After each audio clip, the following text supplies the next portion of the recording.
Doctor NTR యూనివర్సిటీకి సంబంధించి BPT, BSc, MLT, paramedical ఈ కోర్సులకు సంబంధించి ముఖ్యంగా మెరిట్ లిస్ట్ అంటే ఏంటి దాని గురించి చెప్తాను.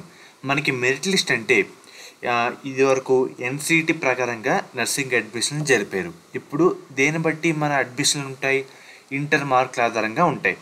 సో దీంట్లో మనకి ముఖ్యంగా మార్కుల ఆధారంగా తయారు చేసే లిస్ట్ అంటూ ఇదే.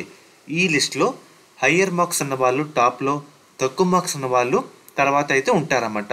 ఈ విధంగా ఎంతమంది అప్లై చేశారో అదే విధంగా ప్రయారిటీ ఆర్డర్ ఇచ్చుకుంటా మనకి లిస్ట్ అయితే తయారు చేసి మనకి వెబ్సైట్లో పెడతారు. దాన్నే మెరిట్ లిస్ట్ అంటారన్నమాట. మనకంటూ ఒక సర్టెన్ ర్యాంక్ అయితే ప్రొవైడ్ చేస్తారు. దీంట్లో మన ఇంటర్ ర్యాంకు అండ్ అలాగే మన క్యాస్టు సో ఎన్ని ఓవరాల్గా క్యాలిక్యులేట్ చేసి మనకంటూ ఒక సర్టెన్ మెరిట్ ర్యాంక్ అంటే ఇస్తారన్నమాట.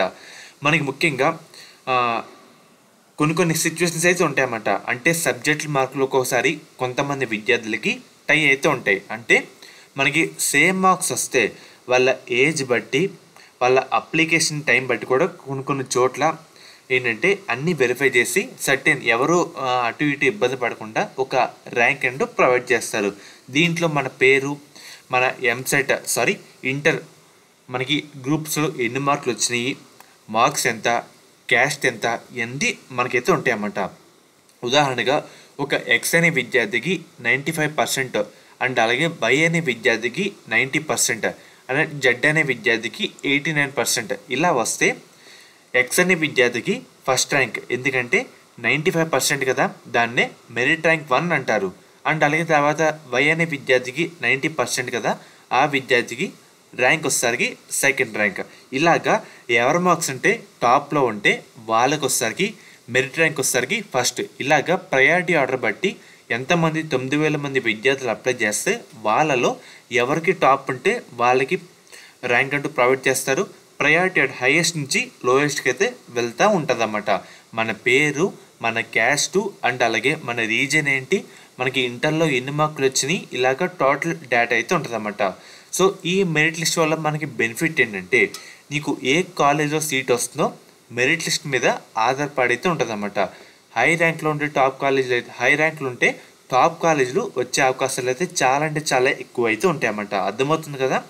సో దీన్ని బట్టి అయితే ఉంటుంది మనకి ముఖ్యంగా.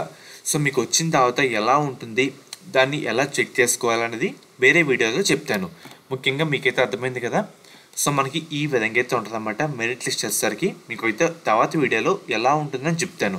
ముఖ్యంగా మీ మార్కుల ఆధారంగా తయారు చేసే లిస్ట్ అంటూ ఇదే. హైయెస్ట్ మార్క్స్ ఉన్న టాప్లో, తక్కువ మార్కులు ఉన్న వాళ్ళు తర్వాత అయితే ఉంటారన్నమాట. ఈ విధంగా ప్రయారిటీ ఆర్డర్ బట్టి మనకైతే ఉంటుంది. ముఖ్యంగా శాస్త్ర కాలేజ్ అన్నమాట. ఈ కాలేజ్ కూడా మనకి నెల్లూరులో అయితే ఉంది. వీళ్ళు ప్రొవైడ్ చేసే కోర్సుల విషయానికి వస్తే కనుక బీపీటీ,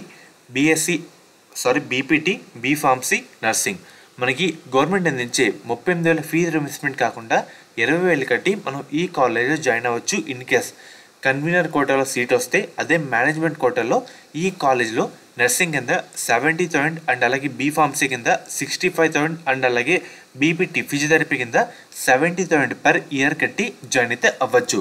ఎలా జాయిన్ అవ్వాలి, ఎలా కాంటాక్ట్ అవ్వాలి అని ఆలోచిస్తుంటే ముఖ్యంగా మీకు స్క్రీన్ మీద ఒక కాంటాక్ట్ నెంబర్ అయితే చూపిస్తానమాట. ఈ నెంబర్కి డైరెక్ట్గా మెసేజ్ చేయండి.